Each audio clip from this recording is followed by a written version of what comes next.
शहीद नरसिंह डम समाज तरफ आदिवासी मान्यता निमंते माननीय मुख्यमंत्री श्री नवीन पट्टनायक को मालकानगिरी जिलापाल जरिए एक दाबीपत्र प्रदान। मालकानगिरी जिला शहीद नरसिंह डम समाज तरफ आदिवासी मान्यता निमंते माननीय मुख्यमंत्री श्री नवीन पट्टनायक को मालकानगिरी जिलापाल जरिए एक दाबीपत्र प्रदान करागला।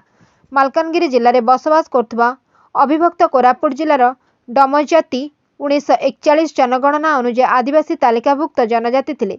देश स्वाधीन पर सेमानंकु जोर जबरदस्त भाव में हिंदू धर्म भाव गणना करी तहसिलभुक्त करिसेंती। 1941 जनसंख्या आधार में सेमाने आदिवासी श्रेणीभुक्त। वर्तमान जे आदिवासी रीतिनीति अनुसार सेमाने प्रकृतिर पूजा करी आसुचंती, कोनोसी मते हिंदू धर्मावलंबी नुहंती। माननीय मुख्यमंत्री को परिप्रेक्षी में माननीय जिलापाल जरिए आदिवासी श्रेणीभुक्त जारी रखा एक समूह दाबीपत्र प्रदान करिसेंती। आज आम कलेक्टर ऑफिस को मेमोरांडम देवाक आसथिलु।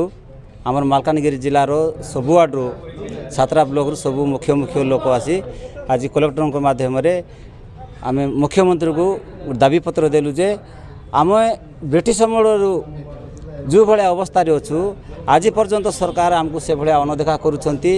आम एठर जनजाति हिसाब से पूर्वर आम मूल निवासी एठर आदिवासी आमको जो आदिवासी 3 नंबर आदिवासी दिखाई ताकू नाइके चक्रांत करी ताकू लुप्त कर देकरी आज जाको आमको कौन से अधिकार मिलना। तेणु आमर से अधिकार पाई आम आज सारा जिलार नरसिंह डम समाज मुंड टेकिचु। आगामी दिन रे सरकार को आम प्रतिवाद करुचु, आमको आमर अधिकारटा दिया जाऊ। Bureau report Ekamra news.